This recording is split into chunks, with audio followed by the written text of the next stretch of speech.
Ciao Juventini and non-Juventini of the world, ciao, welcome back. Serie A is back and we already experienced 4 games. I was able to see 2 of them. I saw, of course, the champions of Italy, Milan versus Udinese. What a really crazy game already with some controversy. Let me check if the volume is up. Yes, you hear me. And then I saw Inter. The game, they gave 4 minutes of injury time. And when do they score? At the 95th. Guys, we start full of controversy today. Immediately we'll speak about Serie A. Of course, we'll speak about the really strange, surprising change of numbers of Juventus, with Locatelli taking a number that is quite controversial because it's the one of his teammates that took a really strange number. What does that mean? Waiting for Memphis Depay, for maybe Leandro Paredes. Guys, if you are watching the replay, we will speak about 2 things. First of all, we will try to debrief what happened in Serie A today, and then we go for the Juve part. And that's what we will do today. Let me first say hello to all the people in the chat, but I am happy that I can be again a bit controversial. I am happy that I can again speak about football, not only about Mercato. And you saw it if you watched the intro. I started with Mercato is crazy. I took it away. I put the normal one because I want to speak about what's happening on the field, because that's so excited. We are looking for new names. Charles de Ketelaar, Lukaku, Paul Pogba. Of course, it's exciting Mercato, but at the end, why are we buying new players? Why are we selling new players or old players? It's because we want to win on the field. We want to watch the 90 minutes of the game. That is why we are doing Mercato. Let me say hello to the first one who was there. It is Zlatko. They're saying ciao Beppe, Stavros is there as well, Acid, hopefully we secure the win as well. Important on Monday because we have already 4 teams that have 3 points in Serie A. We'll go to the ranking on what football in a second. Ciao SA, ciao Enzo, they're saying Inter is lucky. I hope we get similar luck. I hope we don't need the luck. I will answer immediately. Hopefully we don't need it, because when you need luck, it means that somewhere you failed. Because it's true that Inter won, and probably they were, no, not probably, they were stronger than Lecce. But on the end, it's true that they needed the 95th minute to score. GJustjuve. No, don't exaggerate. Ciao, Styler. Ciao, Bogdan. That is saying, ciao, Juventini. Ciao, Forza Juve. New season. Let's go. We are ready. Euro chance is saying Inter champions. Let's see. I don't know. Today I did a prediction video. I don't know if you were able to watch it or not. Ciao to Animaniac. That is saying Calulo is good defender. That one-on-one was great. But also I'm asking myself, if Deulofeu was not an ex-player of Milan, would he probably have done that pass for a player that was alone and able to score? Today looks like Deulofeu was playing a bit for Milan. Udinese. Udinese. Ciao Lui Pace. Ciao Marvin. Ciao Stavros again. That is saying I really hope we can put some performance in our first game and get the 3 points. We are already thinking about Monday, of course. Ciao Stefan Fercea.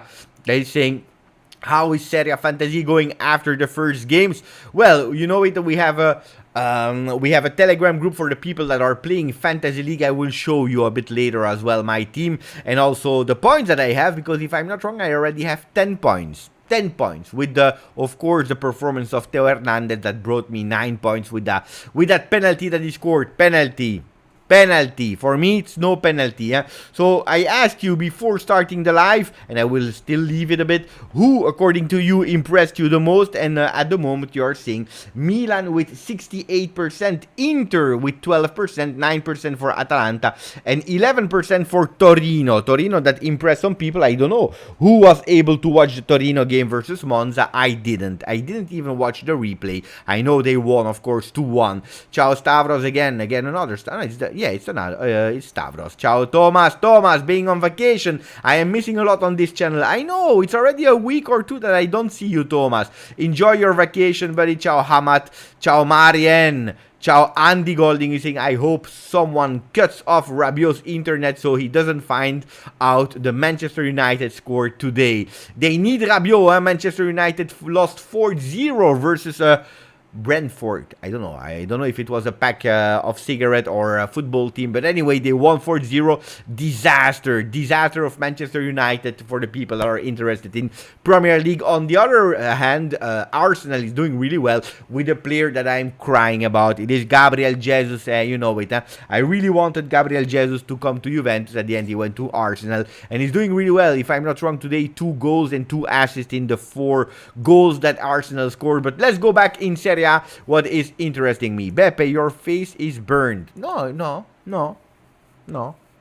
It's beautiful, it's tanned, it's not burned. But I have to admit that it's super warm here. It's extremely warm. Today it was like 34 degrees and inside my house I have no airco. So I'm sweating and that's why probably I am that beautiful. That's why. Hopefully it will remain 35 degrees so I can always be beautiful. Can we speak about the games, guys? Andy saying I'm good fantasy league. My team is called Old Havertz Sky Heart. But I don't know how many points you have. I'm curious, Andy. I will check your point. 35 points. 35 points with Dumfries and Theo Hernandez, Musso, Barella, and Leão. Well, if you take Dumfries, we have a problem here. We have a problem with people are taking, Juventini are taking the easy way, Inter players, Lukaku, Dumfries, and so on. Who do we start with? We start with the impressions of Milan. Mamma mia, Milan today was on fire. They deserve to win. We have to be really honest with that. Let's see the 4 scores first. Milan Udinese 4-2. With a win of Milan, then Sampdoria Atalanta 0-2.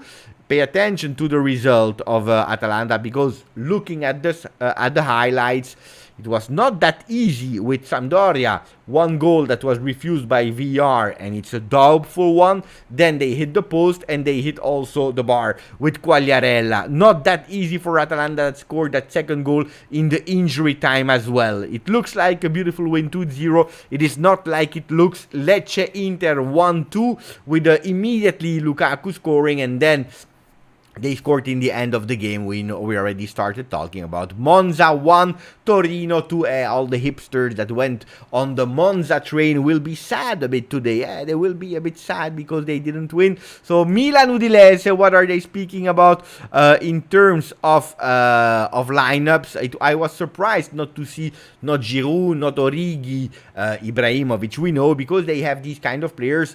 Pioli has chosen for Rebic, and I believe that the Rebic he paid back the trust of his coach. They played with that usual 4-2-3-1. We have to say that Milan has done really great last season. They are used to their coach, they are used to their system, and if we are looking at the initial lineup, we don't see any new players. They are playing with the same 11, so that makes it also a bit easier. The players like Adli, like Charles de Ketelaere, I was about to say Charles Leclerc, de Ketelaere, and so on. Some players of them, they came in the second half. Not all of them, you see it. Salamakers, Pobega came in, Origi, Giroud, and de Ketelaere. So 5 subs as well there when the game was already nearly over. Udinese, I said that Udinese would have done really well this season. Look, they start immediately. They score with Becao, 5th goal in Serie A, the 3rd one versus Milan. Udinese was not that bad in certain moments of the game.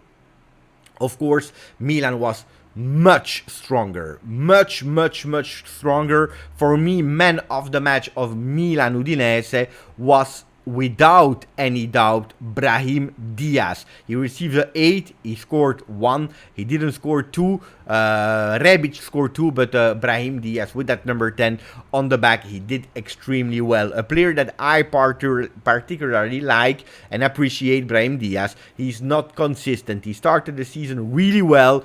A Milan that I have to admit, if we have to come back on the episode of that controversial penalty after losing 1-0, for me it's not a penalty. Does that mean that there is already conspiracy theory? No. Did they deserve the game to win? Yes, absolutely. So I don't want to start saying that it was not a correct win. It was a correct win. But if we are really honest, that penalty is not. What do you think, guys, in the chat? Yes or no? Was it a penalty? What did I say? I called the player sloppy. It's soppy.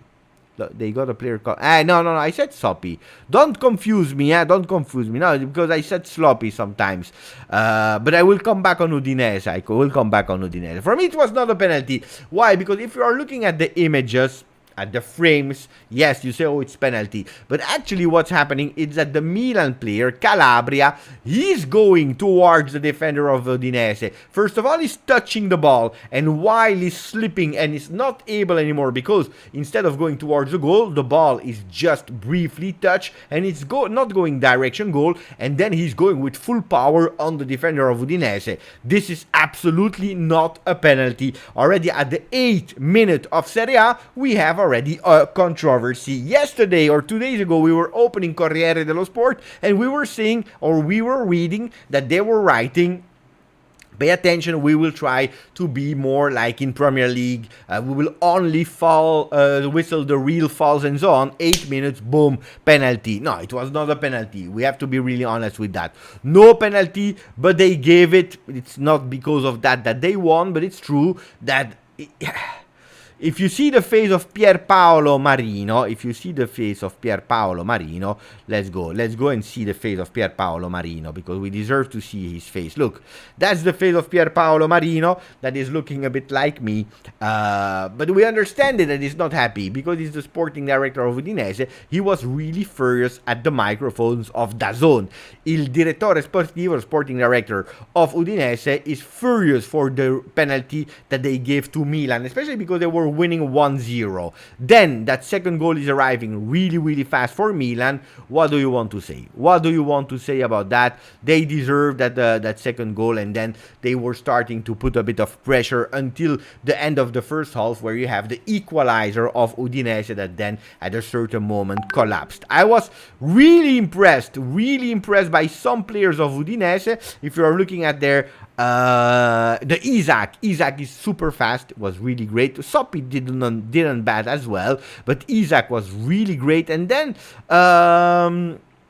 Udinese played quite well. You see that they can do some things in Serie A, but not versus a team like Milan. Let me read a bit of your comment, and then we go back on certain episodes of the game. Brahim Diaz, then Charles de Ketelaere, that is coming on the field, and he's already showing some class, because yes, he did some beautiful things. Charles de Ketelaere was beautiful. Ciao Taha. I don't know what Barcelona did today. I know that they were doing 0-0 at halftime. Milan clubs get penalties for free. Never a penalty. Forza Allegri for Roma. Let me see. This is one of the first seasons in the past years where I don't think even top 2 teams are clear-cut, let alone the winner. I'm very excited for this year of Calcio. I agree with you. A lot of uncertainties in this Serie A, with a beautiful Milan that is continuing. I told you, they didn't do a really crazy mercato, but they were smart and intelligent to take the players that they needed in the position that they needed to become even stronger than last year. That doesn't mean that they will win the Scudetto. I see them finishing second this year, just to show and to prove that I still believe in a Milan that they continue to do beautiful performances. Today we saw a Milan that was playing fast. They were knowing each other on the field. They were showing beautiful football. Of course, that first goal, after 1 minute, 2 minutes on a corner kick, they were probably not really warm, and it's understandable. Then you have a small mistake on that second goal, but other than that, did they suffer that much, Milan? No. We saw it. Some people said before, Kalulu, what a beautiful player. We saw it. I believe his debut was versus Juve. We saw what a player he was last season. Young player that, according to me, is still a bit underrated. Young player that can play as a center back, as a right back. Kalulu is great, guys. Kalulu is really, really great. Tomori today, I was not 100% convinced about his performance, but Kalulu was fantastic, according to me. Then also, of course, Calabria, that is a lot of time playing, also super high on the field, because Udinese was giving them the possibility to do it. We have some Milan fans in the channel. Ciao Uchiha, who's saying it was a penalty. The defender didn't touch the ball, but Calabria, you can clearly see it on some reviews. But I saw the game. I saw it live, where I was waiting, even if I said out of instinct. As a Juve fan, I said, no, it's not penalty, because of course I'm a Juve fan. But then I watched a lot of time the replays in real life, and it's not a penalty according to me. Why? Because what's happening is Calabria is running 100% fast to catch that ball that is there alone. You have the defender that is going towards the ball, and of course Calabria is touching that ball first. So he's going towards that ball, and that ball is not going towards the goal. That ball is bouncing, I don't know where, but absolutely not anymore in possession of Calabria. And that's where, because he's going really fast, of course, now we are analyzing second by second. You have a Calabria, boom, after that is going towards the defender of Udinese. The defender of Udinese, he can't just magically disappear. That's impossible. Yes, I agree, the defender is touching Calabria, absolutely is touching him. But after that, Calabria already took the ball. That's my interpretation, and not only mine, because I saw a lot of people, even Milan fans today, were saying it is not a penalty. One of famous Milan fans were saying it also on Twitter. It is not a penalty. Does that mean that there are some strange things? No, guys. It's just being incompetent of the referees, because this is never a penalty for me. Then, did we have already points in our fantasy league? Yeah, you have. You can go and you can check, of course. Azzurri Juve. Milan were definitely helped out by a bad call. Yes, Milan took advantage and then they dominated.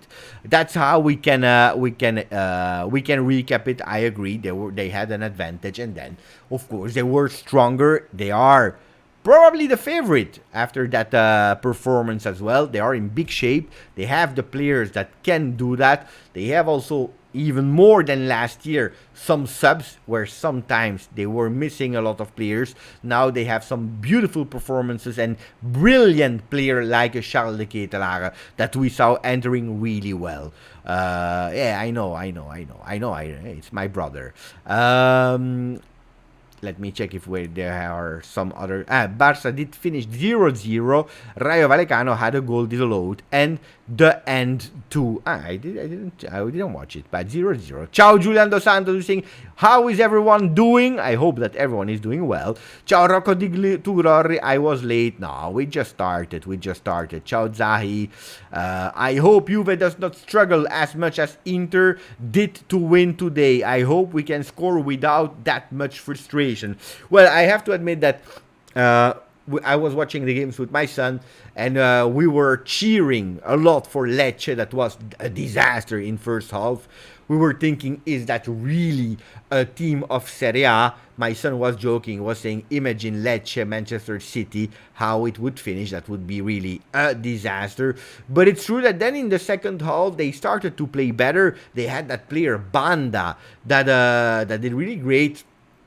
Of course, Inter suffered. I have to admit that if I was a Inter fan, like I am a Juve fan, and we have these kind of 95th minutes goal, I love them. I remember last year in the first day of Serie A, there was Cristiano Ronaldo scoring that 3-2 versus Udinese. I believe that I took some water, I put it on my head. So I have to say that a win is a win, and they have 3 points. Then, you know it, after 2 weeks, 3 weeks, 4 weeks, we will forget the performance of Inter and we will concentrate on the points. And the points at the moment are 3 for Inter, 3 for Milan, 3 for Torino, 3 for Atalanta. De Santos, 200 watching and only 55 like. Come on, Juventini. Yeah, I know it because I was watching a bit and I said, let's see how many we have today. Not that much. Not that much, but it is what it is, guys. You can't force people in this Serie A. It's first day. People are waiting for Juve to play before putting the likes. Anyway, it is what it is. We are 19,855, so we are missing 145 people to reach those 20,000 Juventini on the channel. Here we are with the awesome BLE that is telling us as a Inter fan that he's happy because he's coming from Serbia and he's happy that some Serbian players are joining Serie A with Juventus. Ciao, my friend. Ciao, buddy. So let me check a bit. It was not a penalty. It's not a penalty. Let me check. Imagine if Juve got that penalty in newspaper with all the headline, ladri, ladri, ladri. The attack power in Serie A is big now. Team no longer focus on defense side as before. It's true, it's a change. We saw the 4 goals of Milan. Milan is an attacking team. Inter is an attacking team. By the way, last year, if I'm not wrong, 84 goals for Inter.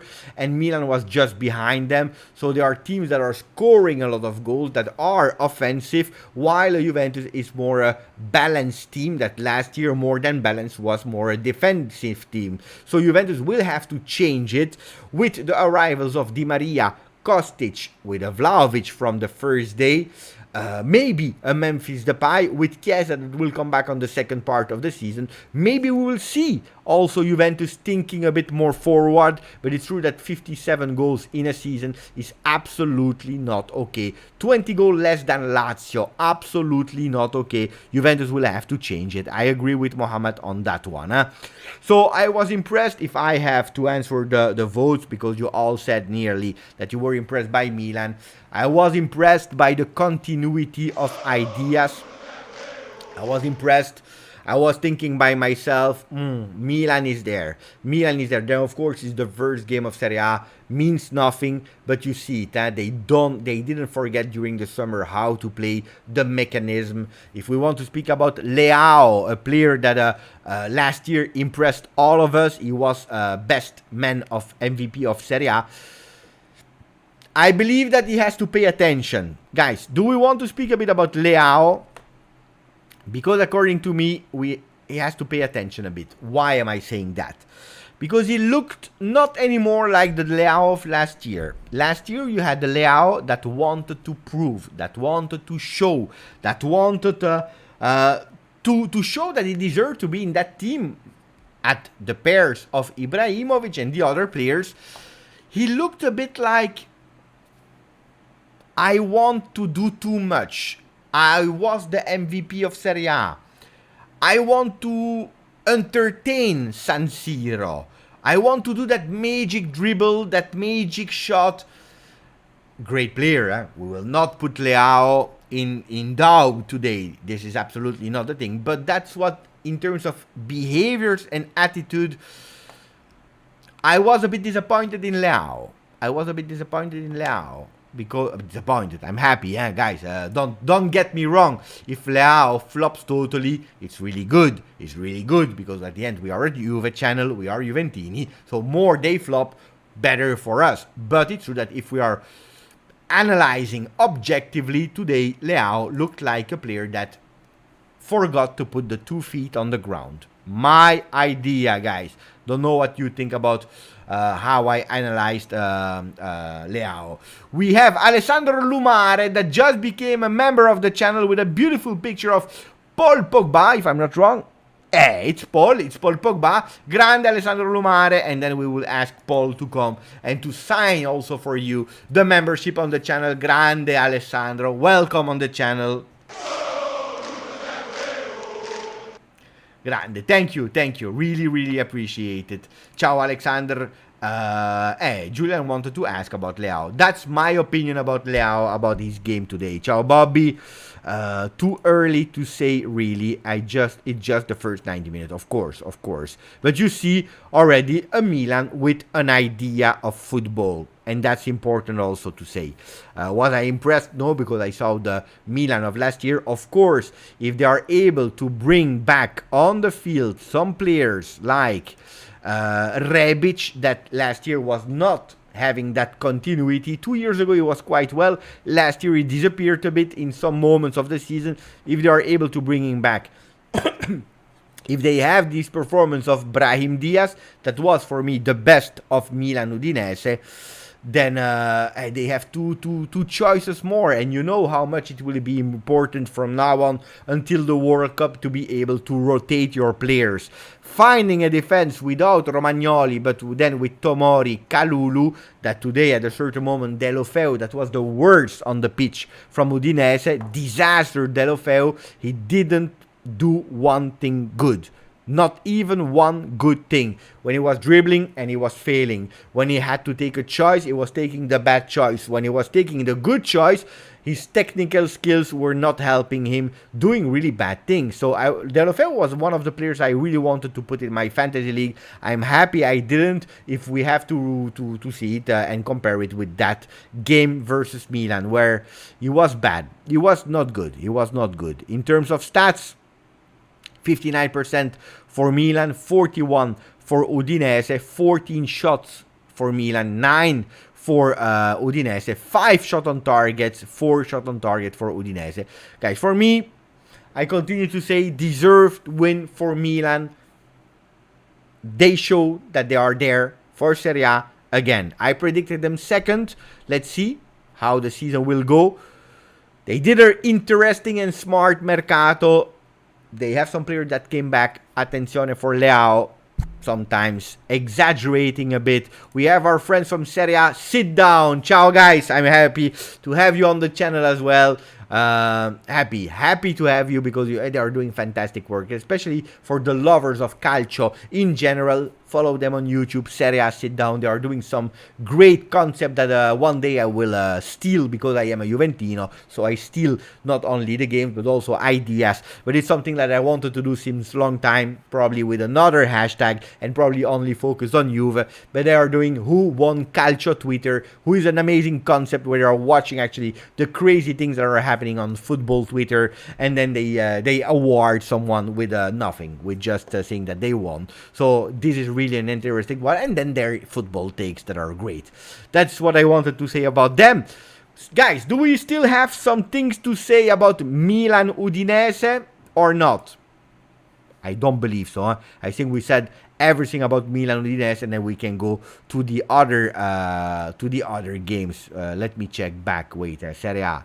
Where is Serie A? Milan Udinese. So if we go here, what do we see? The lineups: 4-2-3-1, 3-5-2 for Udinese.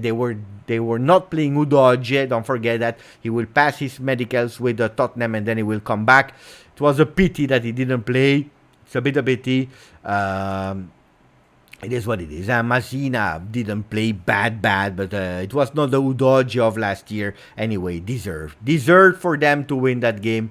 Again, if you want the stats, 60-40, 40 shots, 9 shots, 5 and 4 duels won. It was a beautiful battle between them. I had some fun in that game, even if I was a bit sad that Milan won, but it is what it is. Guys, we go to the second game, yes or no? Wait, Forza Juve sempre? Sempre. It's a pleasure, guys. Katana, ciao Beppe, can't stay tonight, but drop the hello. Forza Juve, Calcio is back, baby. I'm super enthusiastic of that season. I was happy. I was really sincerely happy that Calcio was back. Really, because I missed it. I really missed it. So, we spoke about that. Can we go to the second? Milan's right wing, it's still dead at the moment, but Mercato is not over. We are since 30 seconds, we are on the 14th of August. Still until the 31 to go. If they are able to bring in Ziyech, I don't know if it will happen or not, but if they are able to bring in Ziyech, they partially can solve that situation. They can. So, Beppe, how is Kostic and Depay can collaborate together? Wait, let me finish first my Serie A takes, and I will go a bit faster now because we spoke too much about Milan. And then we will go in that second part, we will go towards the new numbers about the pipe that possibly can join Juve already next week, about Kostic that just joined, the new numbers, what does that mean for Arthur, and so on. Inter fan as we too. Of course. For me, Inter fans, Milan fans, Roma fans are all welcome on the channel, as long as they don't insult, like I'm asking also to the Juventini. Not insulting, that's not great. New member on the channel, let me try to read it and pronounce it well. We have Akinbusola Ogunsanya, that just became a member of the channel. Grande. I will call you, if I may, I will call you Akin.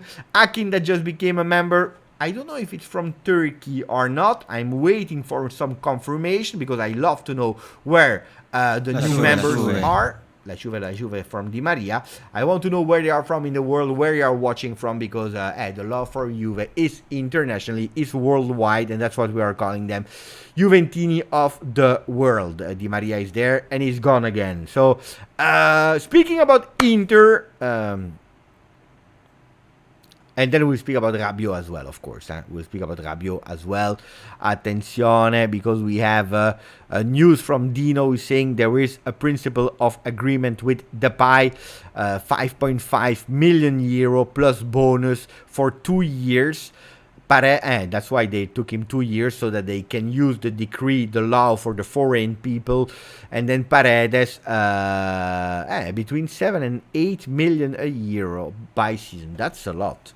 That's a lot. Now we are waiting for Barcelona and Paris Saint-Germain. But at the end, it's not something really new. We knew it, but we'll speak about that in a second. We will speak about that. So speak about the other game, the second game that I didn't see.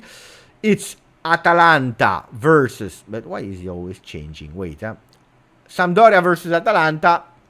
2-0 for Atalanta. I told you the goals were scored at the 26th and then at the 95th minute. First goal also for Lukman, Ademola Lukman, that entered a bit earlier because he didn't start.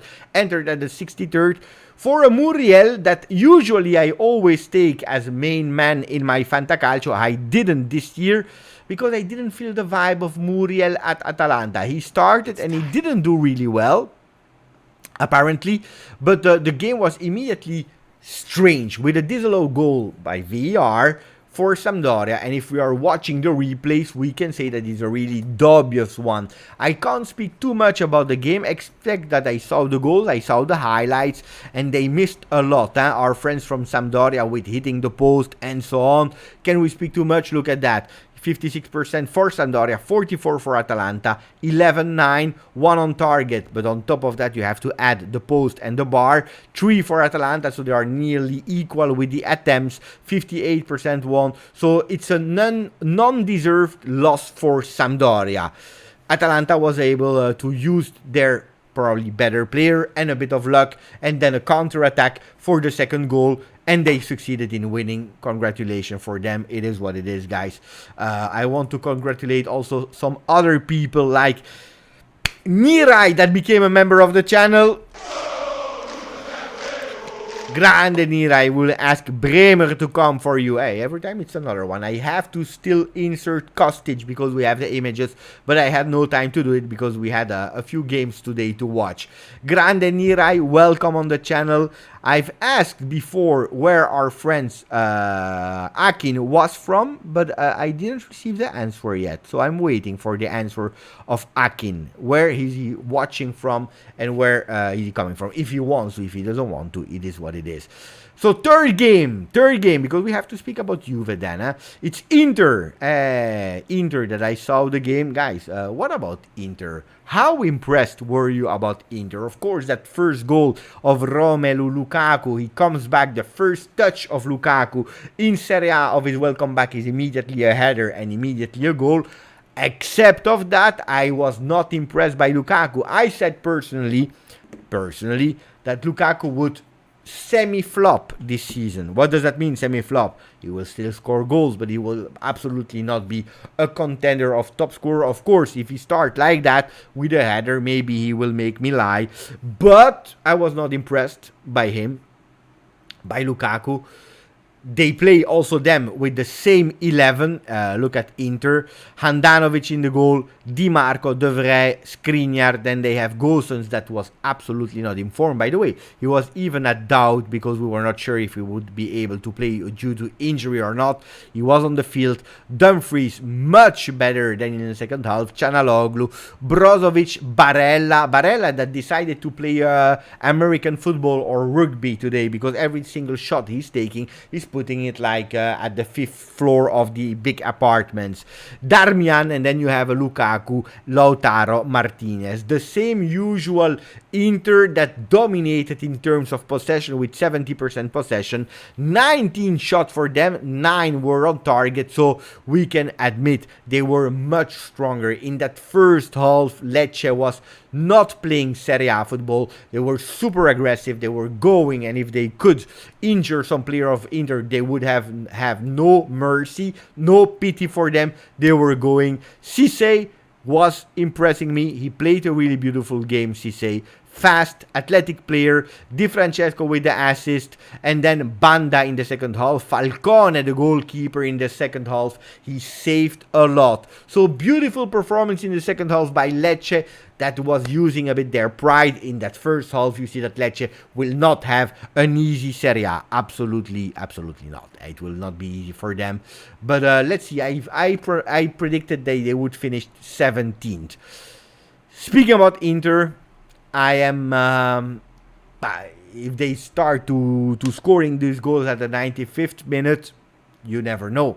You never know. Then the disgusting simulation that we are used from Inter with Dzeko diving and trying to have that penalty when it was still 1-1.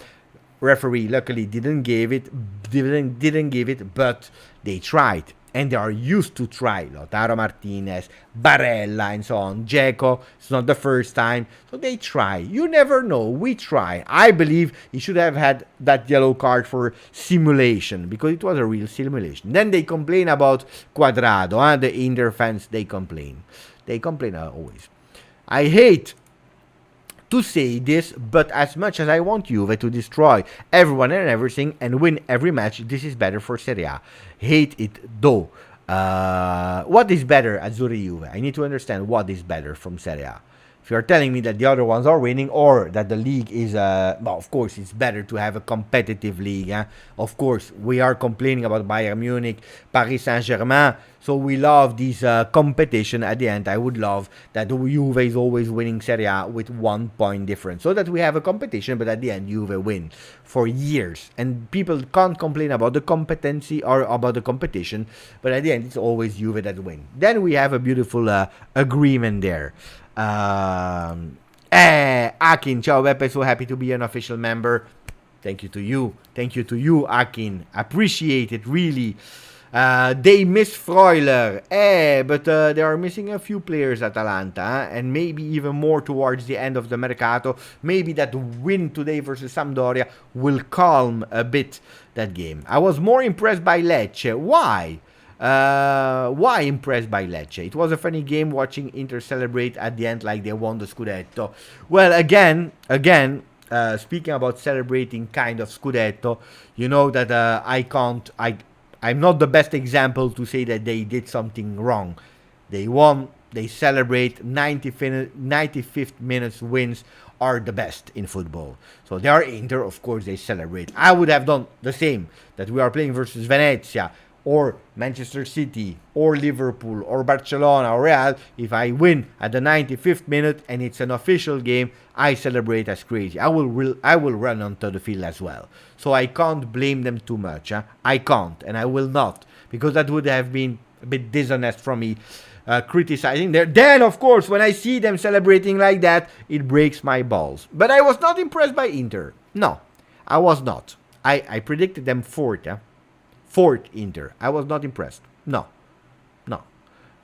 League is more competitive. Beppe, Juventus played last season 19 games, 8 in 4-4-2, 5 in this. Do you think we had we had the least consistency in formation? Of course, this has been a problem of Juve because of injuries, and we are doing actually the same now. With some injuries, by the way, there were from Sport Media said some leaked formations, some leaked lineups where Kostic will not start, according to Sport Media said, maybe to going towards that continuity in formation. But wait a second before speaking about Juve. 39 minutes. No, not impressed about Inter. They won. Probably they were stronger. No, they were stronger. No doubts about that. Nothing else to say about that game. If we go back to the last game, it was Monza versus Torino. Monza that played Filippo Ranocchia more than 46 minutes. He played more than 60 minutes. They lost versus Torino with 2 goals of the first one of Miranchuk for Torino, and then the goal of Sanabria, and then you had the 94th minute, a goal of Dani Mota. Well, I don't know what I can say about that game. I didn't watch the game, and I didn't watch the highlights yet. Torino winning, it's good for them because I predicted them to be relegated because it's a disaster situation at Torino with some players that they don't want to win.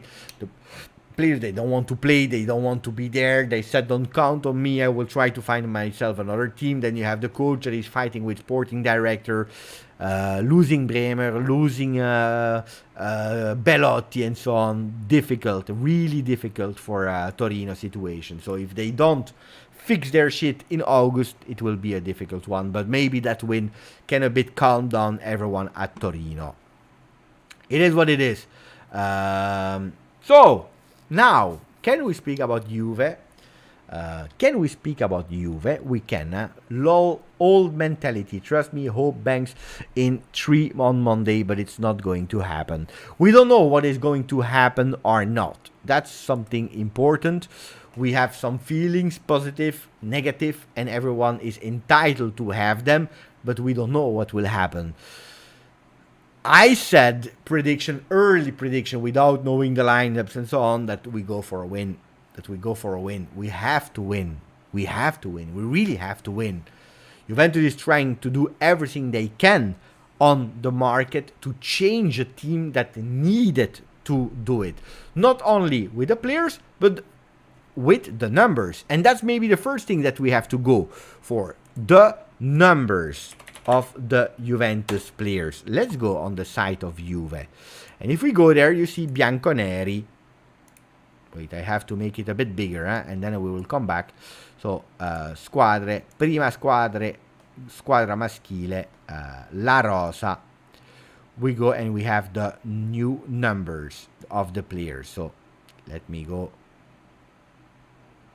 Here we go.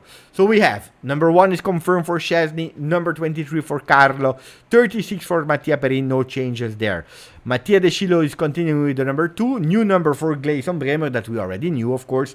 It's the number 3 from Giorgio Chiellini. Danilo with a 6, Alessandro 12, Gatti 15 from Barzagli at the time, Bonucci with the 19, Daniele Rugani with the number 24. So no surprises in the defense. The only surprise could be that an extra defender is joining Juve, I don't know.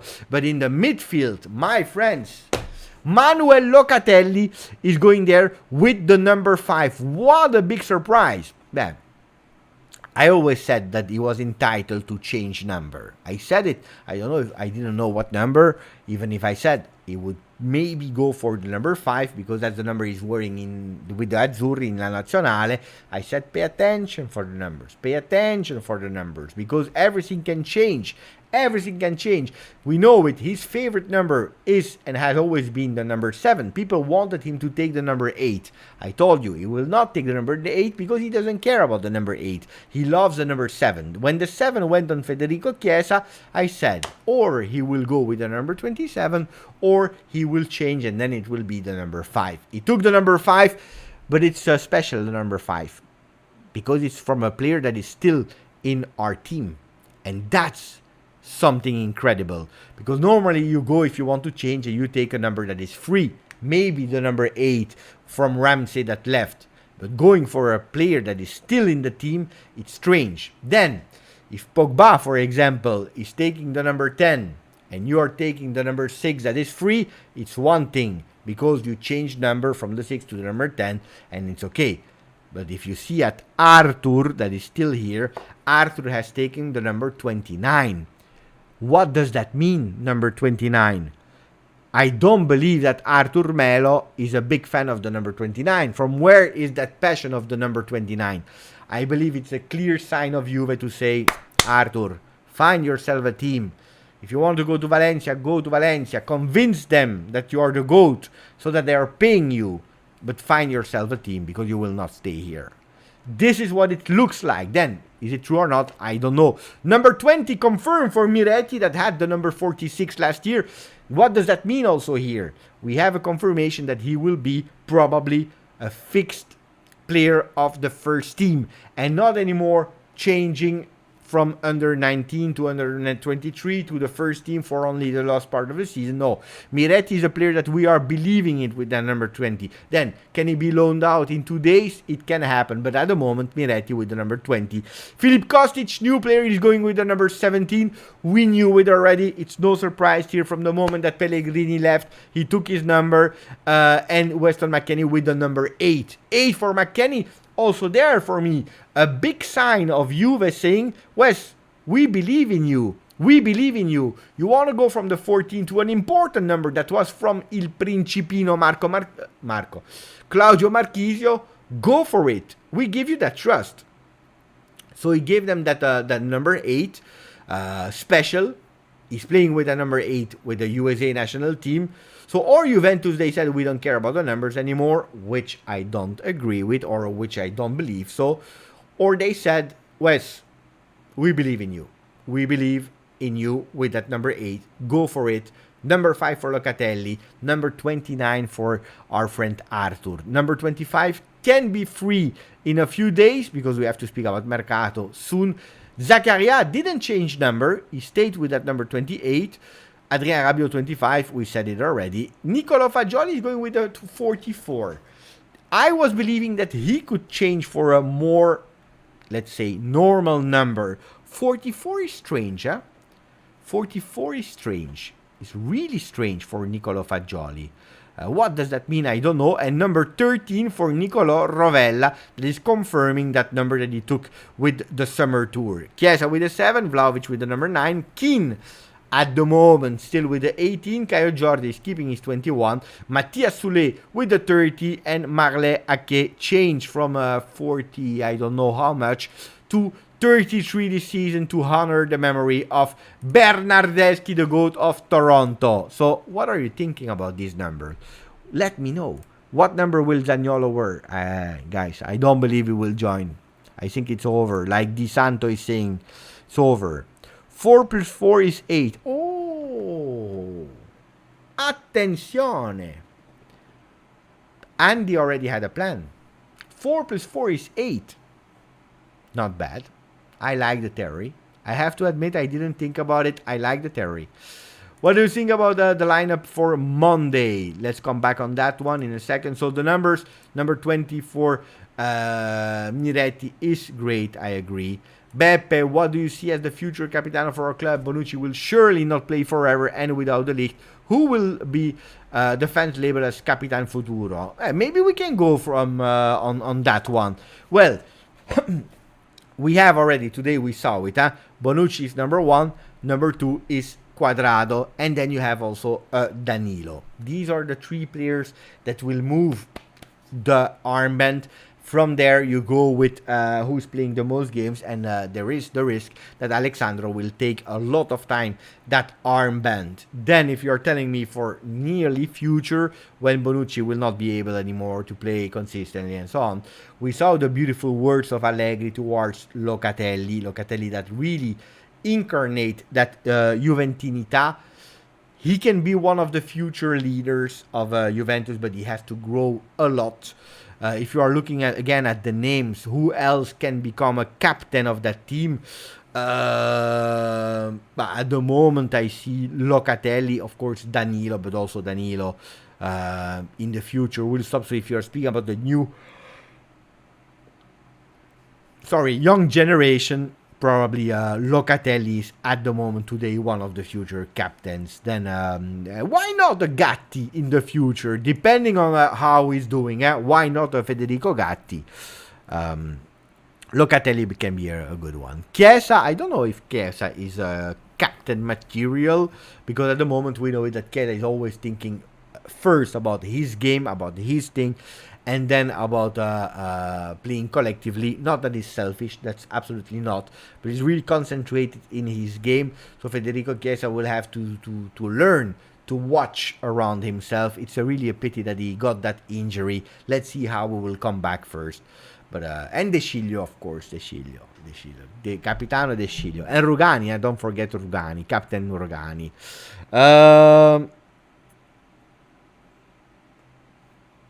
Yeah, but it's true. Di Santo, 4 plus 4 is 8. So could be, yeah. But the number 8 was free.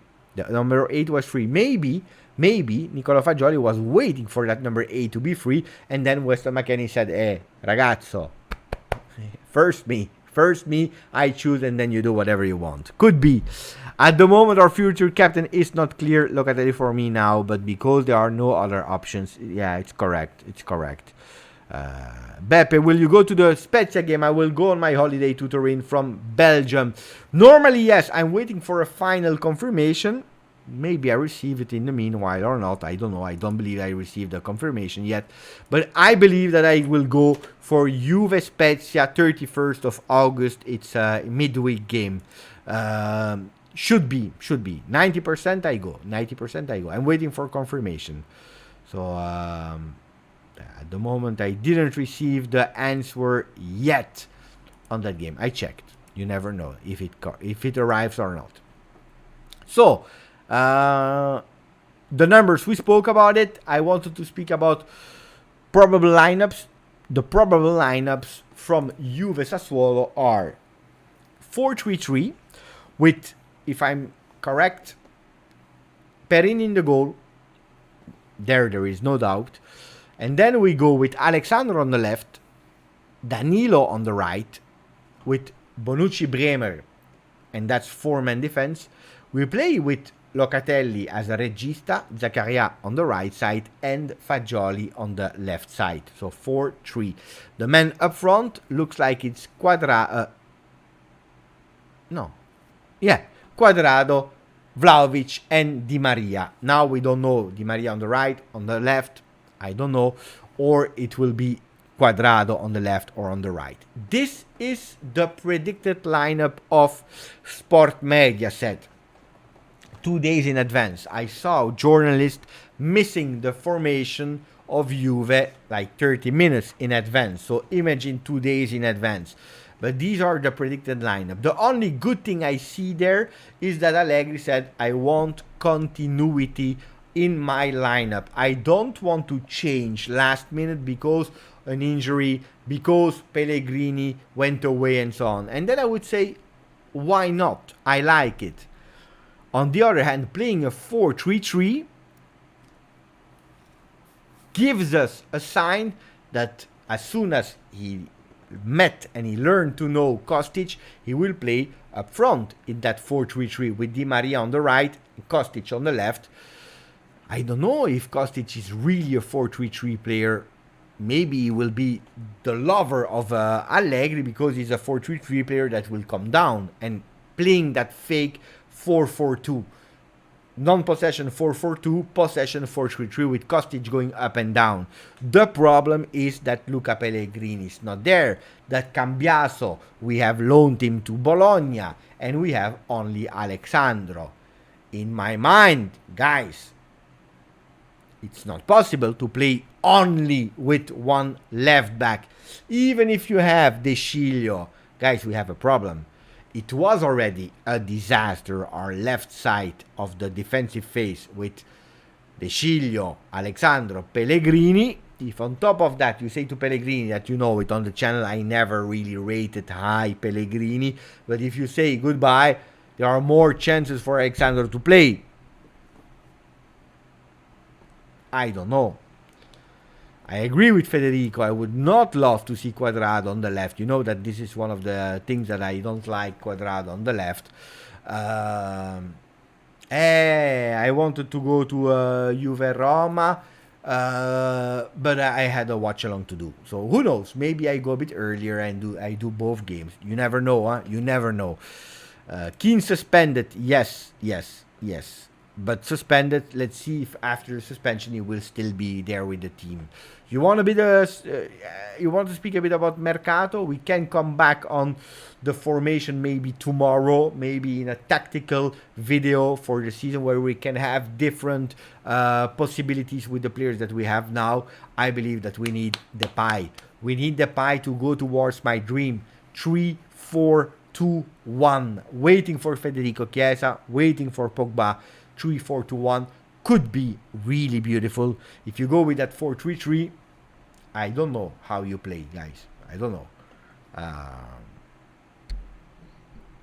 I don't know how you play with a 4-3-3 with all these players, because imagine end of the season, 4-3-3 is our formation. You have Di Maria, Chiesa, Cuadrado.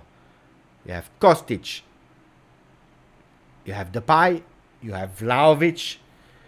If I see the money that we are paying for some players, even if Depay is 5 million plus 2, even if it's 6, still a lot of money. Kostic was quite okay.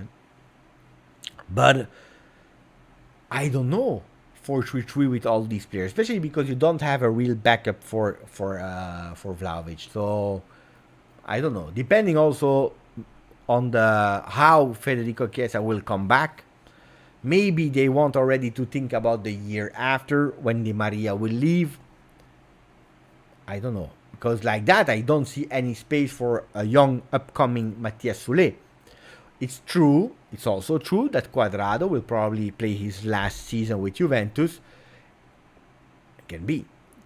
3-2-4-1. Marvin, maybe we are going towards that. I don't think so, guys. I would love to, but I don't think so. Ciao, Anthony. I know, Julian, that you are going for Roma. You will assist a beautiful game. I believe so. Hopefully with a win. When I went, we won. So if I don't go and you go and we lose, it's because of you. Not because of Juve. Don't start. Chervin, how are we going to play a 3-4-2-1 with 7 midfielders? Also there, big thing of Chervin that is really important at the moment. Of course, Rabiot will leave. Arthur is not a starter anymore. Is probably also out of the list of Champions League. You know that soon we will have to give this list after the Mercato ends. So we'll have 2 less. And probably a Rovella, a Miretti, or a Fagioli. But Fagioli should stay.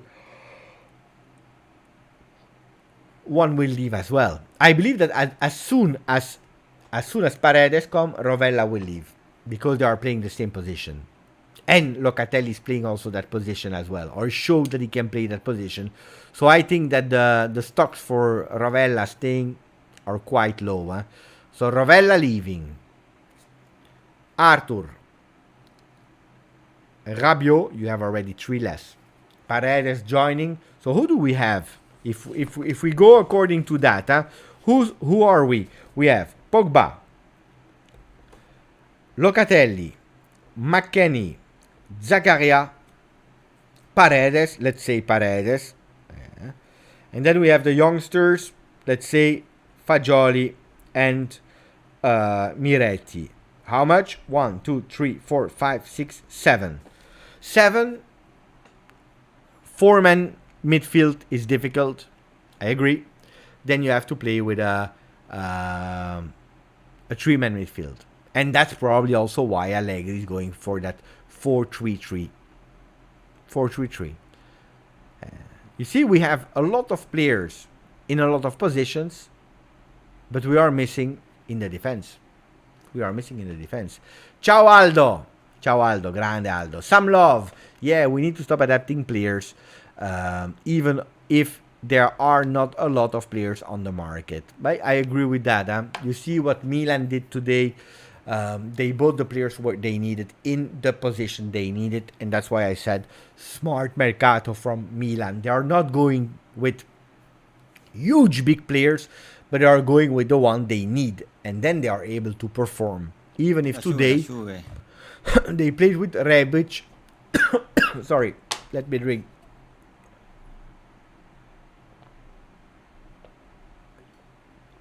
It's not the number 9 that you are expecting.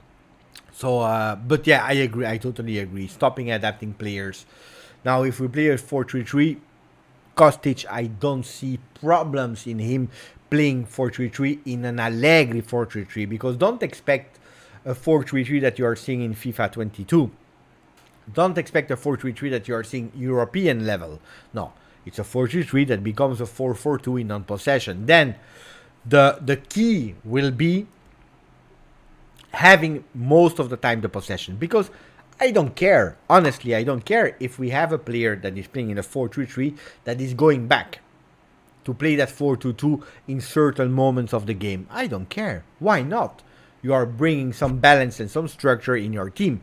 What is difficult for me, what is really difficult, is when you don't have the possession for 70% of the game and that you're always playing that 4-4-2. Then I don't like it. That's my meaning. Jafar, thank you for the donation. Jafar, do you think Conte can come back in the future?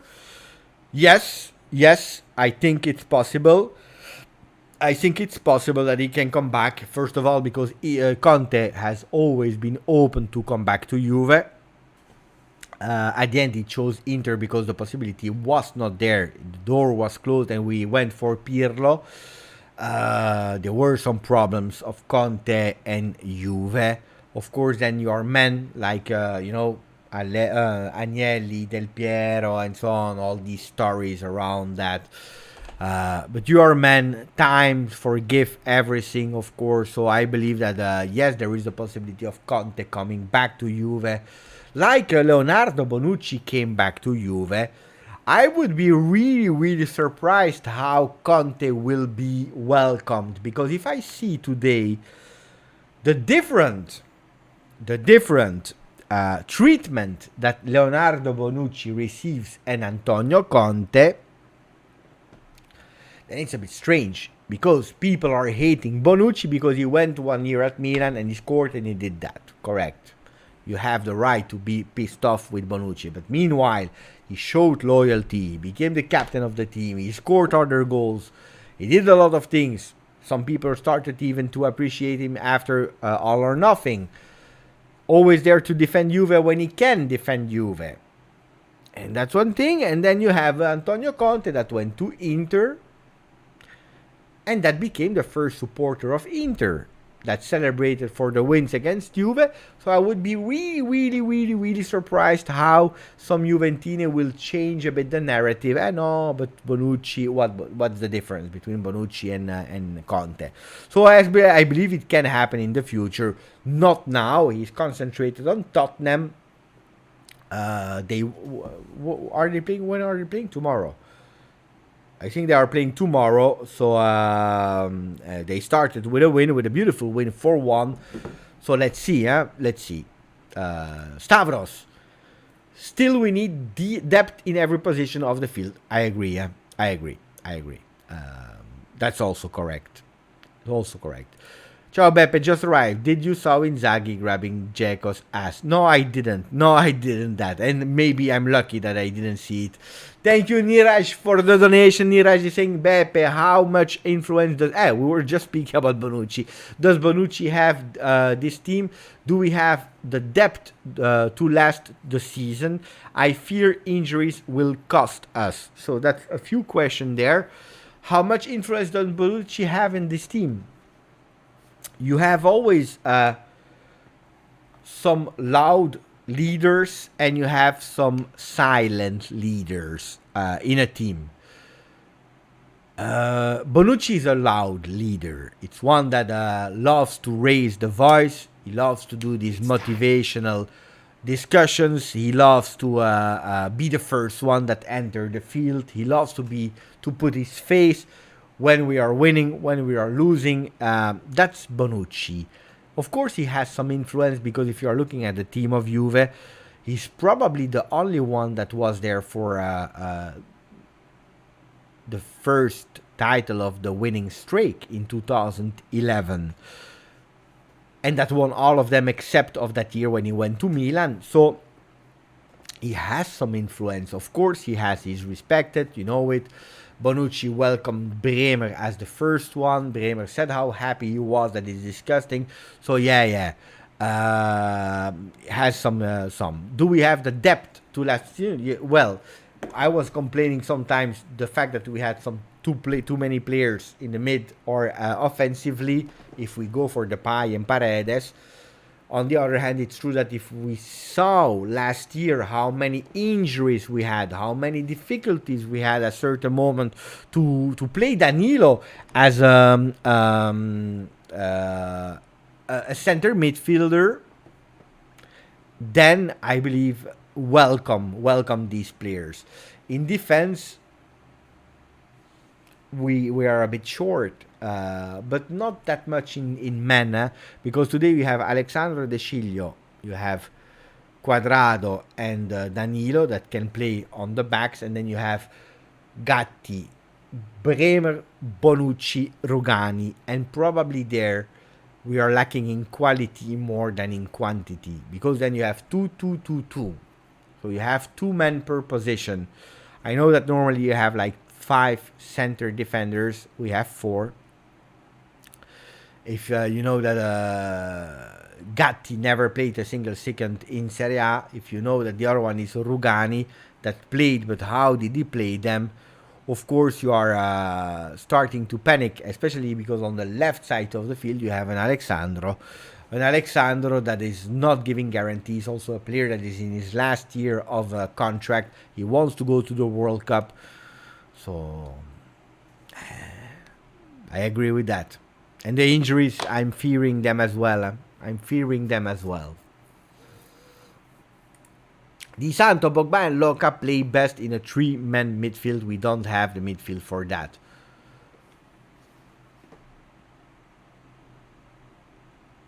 No, I believe we will play with a 3-man midfield. Look, if you go with Paredes, that means that you're switching Locatelli to the right.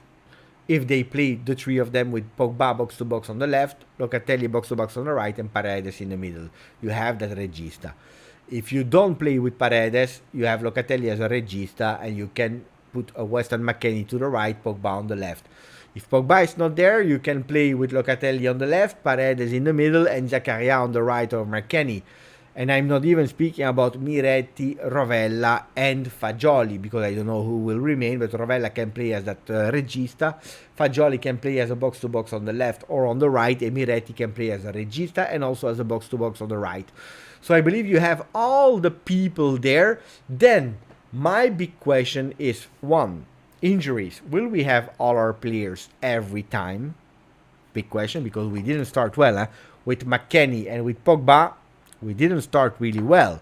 Even Chesney is injured. De Sciglio was already injured. De Sciglio came back, and probably McKennie will also be called up for the match versus Sassuolo. So at the end, we didn't even miss too much McKennie. Luckily, because also they were giving us some really strange dates of McKennie. Sorry, guys. So, what else? Let me go back on the comment. Conte is much better than Allegri. But it's a discussion that we have every single time. You have to watch the 360 degrees of Conte and Allegri. If you're speaking about Allegri in terms of Serie A or in terms of league, yes. If you're speaking about Conte as a one that is arriving in a team and that is boosting the team, motivating the team, yes, he's better. Then if you're speaking about managing 2 competitions, Allegri is much better than Conte. Conte is a disaster. Until today, has always been a disaster to manage 2 competitions. So, if you're a team like Juventus, you have to go for 2 competitions. He flopped at Inter, he flopped at Juve, he flopped at Chelsea, he flopped everywhere with 2 competitions, and he started to do well with Tottenham from the moment that they were kicked out of the Conference League that Roma won with Mourinho. They won that Supercoppa, that Conference League, and Conte, they didn't care about that cup. They said, let's go out so that we can focus on the league. And probably you will see a Tottenham that will be out of the cup really soon. What are they playing? Champions League? They will try to pass the round. I don't know if they will do it or not, because Conte is a disaster, 2 games a week. Let's see, Let's see. Then maybe he's learning from his mistakes and he will do it in another way. We don't know, Yeah, of course. In a 3-4-3, yeah. We have a Milano virus in the chat. I don't know who. but virus. I don't like the names virus and so on for our tifosi of calcio. But I don't know. I didn't see what they were saying. When will Chiesa play again? The last reports are saying that we will see him integrating the trainings of the team really end September, beginning of October. Also there, I'm a bit... No, I'm not worried. Because the very first time, I spoke about the injury of Chiesa. I said, we will see a Chiesa at 100% of his capacities in January. And people were really angry with me. You don't know nothing, you don't understand, you're not a doctor, we know these kind of injuries. Some people were really convinced they were starting with, I already had the same injury and I was playing again after 6 months, so he will be back for the beginning of next season. I didn't see Chiesa, guys. I didn't see Chiesa. Then the first reports were saying he will be back in September, begin September with the team. We will see him already mid-September playing some parts of the games. And guys, we are going towards what I was predicting you. Chiesa back towards September, October, playing a few games. And he will be back 100% in January. Why in January? Because there is the World Cup. Otherwise, I would have told you that he would be 100% ready mid-November, December max. But the problem is there is a World Cup. So the teams will travel away. The Serie A will stop in mid-November. Everyone will go away. There will be no football. So he will have to wait until January. Precious time for him to continue his training individually with the team, some practice games in the meanwhile, so that he's really 100% back in January. And that's when Chiesa will come back. September, begin October with the team, starting to play a few parts of the game in October, and then he will go towards full recuperation at the level that we know Federico Chiesa. He will be there in January. Let me check then. Di Santo, Caio will be ready to play in January. I think also him, Caio will be there a bit later than January, my friends. And also for Caio Giorgi, I don't know. For Caio Giorgi, I don't know what about his future. Because we remember, since I'm back from holiday, I have these kind of things in my eyes. But Caio Giorgi, I don't believe that he will stay long. Maybe if he recuperates, maybe after the World Cup, we will probably loan him. Or maybe we found an agreement with him that he can integrate the under-23 team. I'm doubtful for Caio this season. I'm really doubtful. There is Caio Giorgi, injured. I need a bit of... it's warm. It's super warm, guys. So these are the latest news. The latest news about Juventus, about the number changes, about the pie. If you want to know, the pie. Agreement is found with Juventus. No, I saw something on internet that made me laugh a bit, or a lot actually. Let me check what they are saying. That was the picture. This was the picture of Simone Inzaghi grabbing the butt of Dzeko, but apparently it worked, because they had it. What about August 25? What do you want about August 25? The Champions League draw. Yeah. Today they actually asked me. Oh, take that away. They asked me to participate also on Twitch for the draw on Twitch Juventus. So I will do the draw there. It will be a funny one because we will maybe have a special guest. I can't tell a lot about it, of course not. I can't tell a lot about it. Hey, look at here. Antonio Conte from Lecce is back. Look at that. Antonio Conte. Who's that? Look at that. That's the mother of Rabiot. No. No. No. The question is, Veronique, will you accept the offer of Manchester United for Rabiot? And then they changed it a bit. It's Allegri with the face of the mother of Rabiot. It's a funny one. I like it. It's funny. This one is funny, guys. This one is funny. Maurizio Sarri. In Italy, wait, because I'm sure he will complain again. Let's see how he will complain. In Italy, on the 14th date of August, you can't play at 6:30 p.m. Maurizio Sarri, it's a disaster. This guy is a disaster. He's complaining about everything. Today, Milan, they played at 6:30. And they won. 4-2. They did a cooling break. And they did it. And it was okay. And they won 4-2.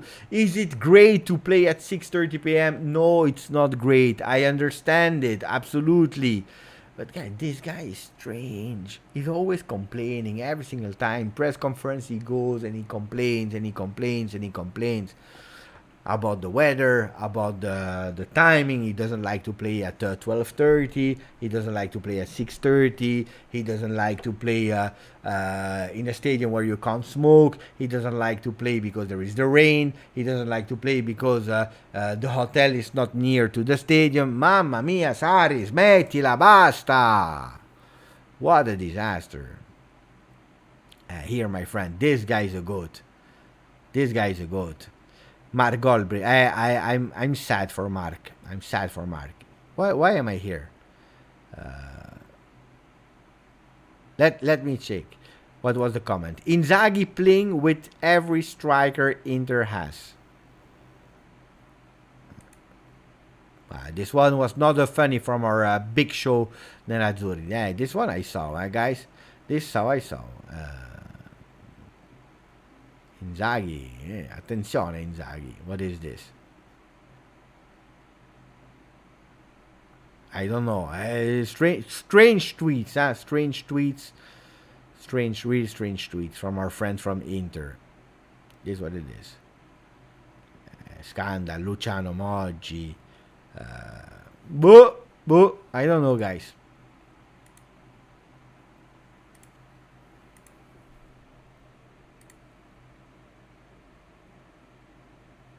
United defense without Rabiot. We have to push the deal. We have to push the deal so that it can come in real life. Adrien Rabiot. What do you expect from a former banker? Sarri vergogna. Ciao Beppe. Ciao Maric. Ciao Di Santos. That is saying Chiesa is more dependent on his movement and speed. It's a different recovery. It's correct. Sarri is worse than Klopp with excuses. But Klopp at least is bringing Champions League, he's bringing Premier League and so on. Even if we know that he's also sometimes complaining about defensive football. He doesn't like defensive football.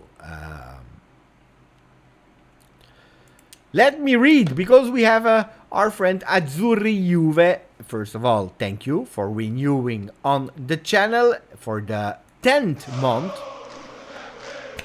And he's saying, Beppe, my concern with Chiesa's injury is that Chiellini was back from the same injury in 6 months. It's already 6 months for Chiesa. Are they just being super careful with him and maybe they rushed Chiellini because of the Euro? Yes, they rushed because Chiellini wanted to. If you never had the opportunity to read this one,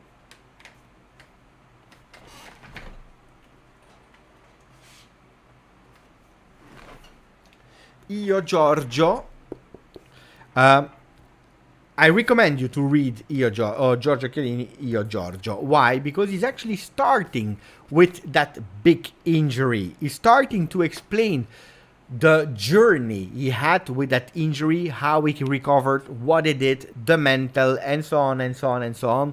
So I recommend you to understand it. Of course, he had that Euro in mind, also coming back to Juve. They rushed. Yes, but on the other hand, Chiellini didn't really came back on in 6 months. Remember, he played and then he stopped again for a while, not really playing a lot, and then he came and he was actually at top 4 the end of the last games of Serie A. Really the last games of Serie A before the Euro. So it was actually a whole season that he needed. Even if physically it's true that after a bit more than 6 months he was already there. While with Federico Chiesa, it's also different, like it was explained a bit before. Federico Chiesa, he has a total different way of running. The movements that he's making, he's turning, he's using actually his knees and everything that he has in his legs in different ways than Giorgio Chiellini. That's the power of Federico Chiesa, this stop and go, where he's putting actually stop and go, changing also his body with 90 degrees, going to like boom, the U-turn like we call it, and going in that can make him suffer a bit more to arrive again at the level of Chiesa. He's already running, he's already touching the ball and so on. But it's a different way of coming back. And then he's saying first Sarri wanted to be a coach, then a Serie A coach, then he wanted to get paid more, then he wanted to get paid much more, then he wanted to be a Juve coach. Now he's just crazy. I will have to say that I will always respect the career of Maurizio Sarri in terms of a guy that is at the bank and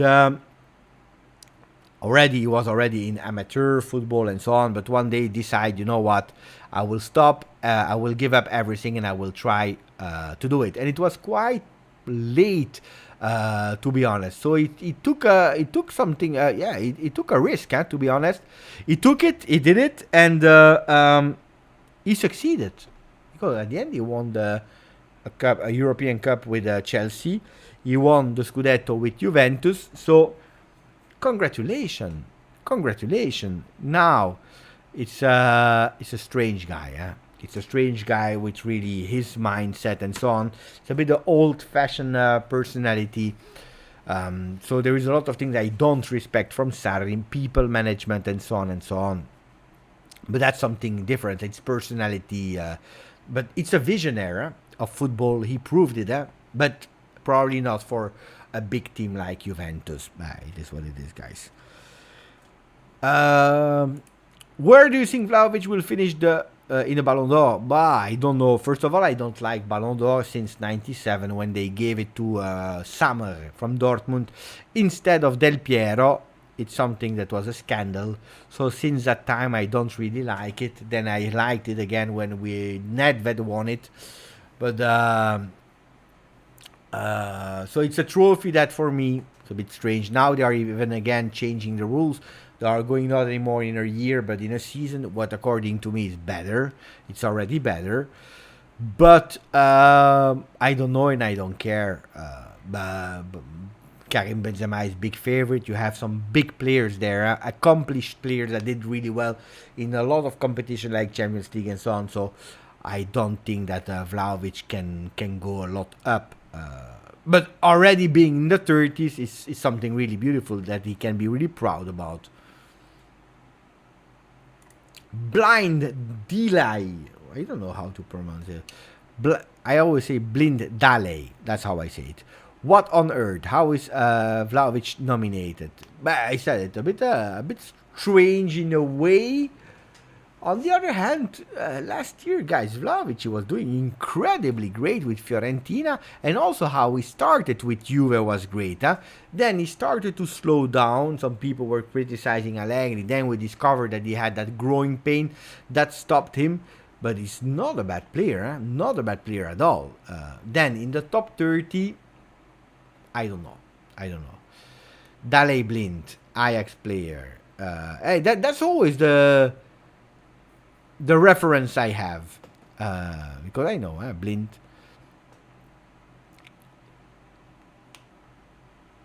"30 players nominated." Yes,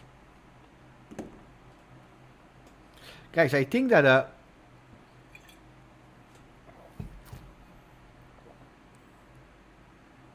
I will have to stop again the live because my eyes are hurting a lot again. Mamma mia! Since I came from Greece. I don't know. I don't know. It's hurting again. I can't see. I see trouble. Oh, attenzione! Attenzione! Our friends from Paramount with Marco Messina. I can't hear it because otherwise they will do it for copyright. But apparently they are saying that Fabrizio Romano said that Juve is looking for a new left back. So what does that confirm? That we go again for that 4-man defense instead of 3-man defense? That Kostic will start playing as a offensive left player in that 4-3-3, or maybe that we go for a 4-4-2 with Kostic on the left, a new left back on the left. Can be, yeah. But here they are saying I would keep an eye on Manchester United because we had many rumors last week about Milinkovic-Savic and Manchester United. We know that they are looking at midfielders. They need signings. We knew it as well. And then will he accept to go? I would not. After being in prison for 7 years at Lazio, I would not do it. I would not do it. I think it's a bad choice if he goes there.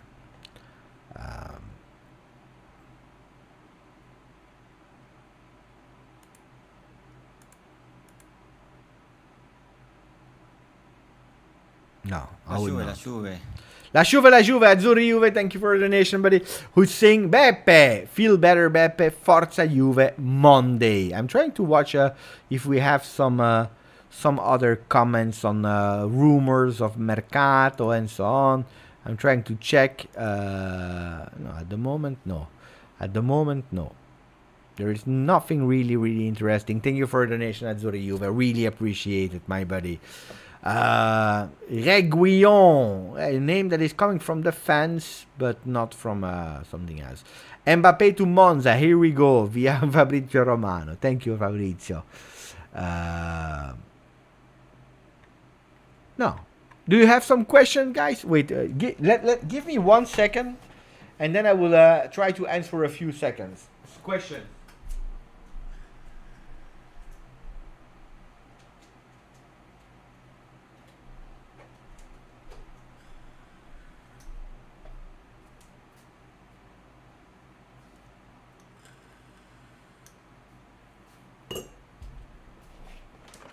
I have it back. This one saves lives, guys. This one saves lives. So, a prediction for results is a bit too early. First of all, I need to understand the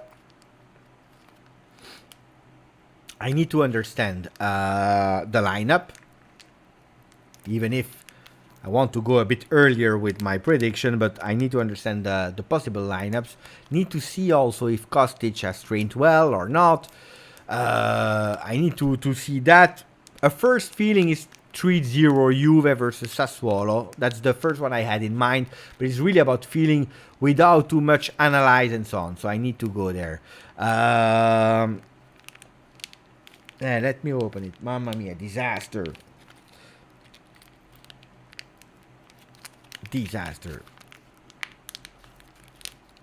Here we have it. Bam, bam, bam. So I think Juventus, they have no other choice to win. To win, whatever happens, you have no excuse. You are playing at home. You are playing versus Sassuolo. It burns, but it's really good. You have to go. You have to win. You have the team. You have the players to do it. Of course, you are not yet at a level where. This is a disaster, guys. And Monday I'm live for the watch along, so maybe I should go to the doctor for the eyes, so that they can check. Maybe I have to wear glasses. Maybe. Disaster.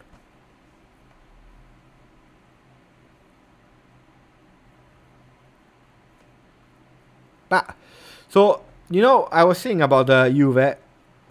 You really need now to go and win. No excuses for the game versus Sassuolo. Then football is football, you know it. And today Inter was about to lose.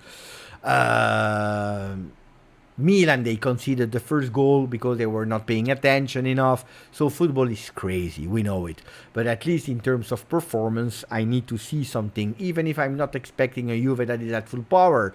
If you're looking at 5 days ago or 1 week ago, we were losing versus Atletico Madrid. They were much more informed than us. We had 8 days to prepare the game versus Sassuolo, so I'm expecting a better Juve, a Juve that is able to run on the field. Of course, Pogba is not there, but you have the players to beat Sassuolo. So, yeah.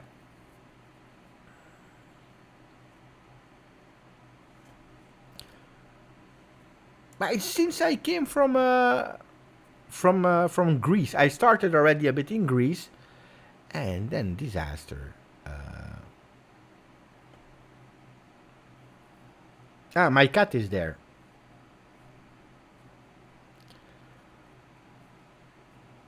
Ciao Siamak. Ciao Siamak. So let me read a bit of your comments and then we close. Anthony Francesco, are the traveling fans there? I forgot the name of them, but were banned for a bit apparently. The crowd should carry the team tomorrow. No, you are speaking about the Ultra, Anthony. No. There was a message from a part of the Ultras that said we want to come back. Then you have, because it's different groups of Ultras, Drugi, Fighter, you have a lot of names of the Ultras. Some said no, because not yet, we don't want to come, so you have different groups. But the Ultra has never been banned, that's a fake news, that's a fake news. Ultras have always been welcome. Some members of Ultras has been banned, a lot of them by the police, because there were some really strange things. What has been banned is to represent the communities of Ultras in the stadium. That means when you have banners where it's written Ultra, this has been banned. All these kind of things has been banned. Not the physical persons, or at least a lot of them not. Some yes.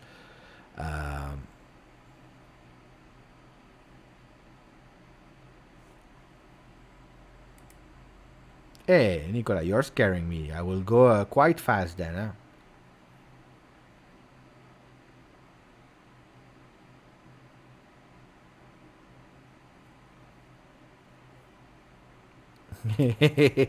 Ciao, Faisal.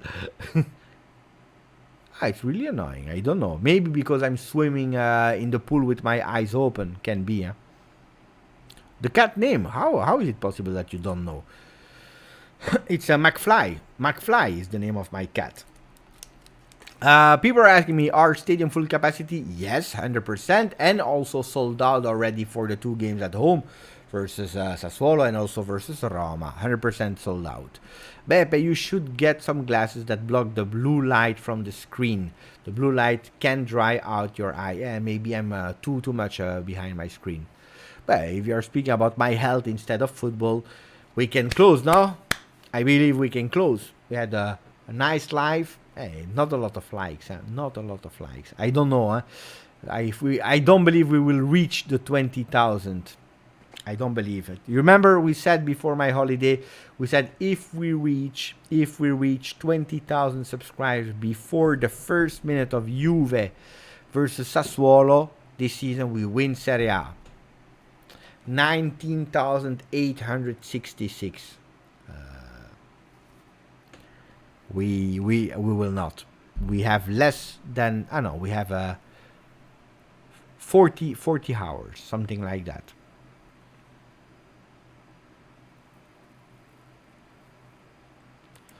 Di Santo is living in Italy.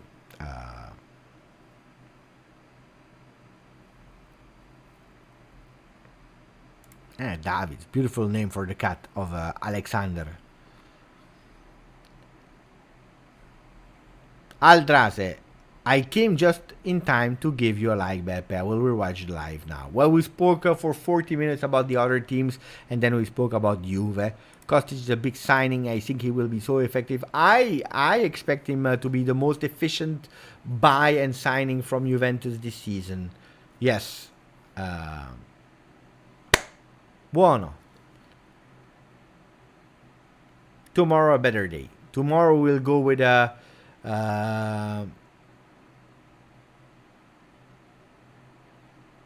Tomorrow we got with tactical differentiations with the possible men that we have, with and without the Pai, with and without the Paredes. We try to do a video about that. Then there are also the other games tomorrow. Let me check who's playing tomorrow. Tomorrow we have in Serie A Lazio Bologna, Fiorentina Cremonese, and then we have Spezia Empoli and Salernitana Roma. So Salernitana Roma will be a really interesting one. Fiorentina as well. I'm curious to see Fiorentina. Hey, even Lazio. Actually, not bad games, huh? Not bad games. Need to watch them. Buono. Ciao Julian Dos Santos, who's saying, I don't believe Kostic will start on Monday after 3 days of training. Actually, 2 days. 2 days. Because he started today. He will train tomorrow and then playing. So it will be 2 days of training. I don't know if Allegri is the coach to do that or not. In generally, no. Except when he's seeing the players ready. He has some chances to play. If we are really honest, he has some chances to play. Why? Because he's already ready physically. He's ready physically. So, Salernitana 4, Roma 0. Dybala brace tomorrow. Free kick and penalty. A free kick, mamma mia, after so long that he didn't score with us, would be crazy. If Ardi is giving a really beautiful message, and that's a real one. Can we do it or not? Can we really do it or not? That would be fantastic. If everyone tells a friend, family, a mailman, the Pepe will have 100,000 already. Come on, people. 100,000 is a lot, huh? Is really a lot. By the way, Juventus on Twitter, 10 million. 10 million on Twitter. That's great. That's fantastic. But reaching the 20K. Look, we miss how much? 132. We miss 132. Guys, I'm really serious. If we are sharing the channel in WhatsApp groups, in Telegram groups, on Reddit, wherever, with friends, we take the phone of our girlfriends, we take the phone of our kids, we take the phone of everyone. Boom, we go. Because we said it, 20K, that means that we win Serie A. We win Serie A. We have to do it. I'm counting on you. We go, we do it. We do it, 20K. That would be beautiful. That would be a real beautiful. So now we are how much? 19,867. We lost one. Hey, my motivational speech apparently didn't work. Luckily, I'm not the trainer. So now we need 133, Andy. 133. One left. I found you around 10K, I think. Now you are almost 20K. It's true, Arti. It's a lot, huh? It's a lot. It will be okay. My eyes will be okay. Buono, ragazzi. It was fine. Now I really say goodbye to everyone. It was a chill life. Because we don't feel the pressure yet, huh? The pressure will grow towards Monday. Tomorrow a bit more pressure, and then we go. Buonanotte Julian, ciao Ardi, ciao Nick, ciao Sisman, ciao Stavros, Maric, Andy, some love that Israel, la Juve per sempre sosterò. Andrea Cassano, ADP10, good night. Ciao Niven, RMFTV, that is where as well. Dr. SP RMFTV is laughing because one subscriber after my motivational speech he left. Let's try to convince him again with the nice videos. Ciao ragazzi, forza Juve. Ciao.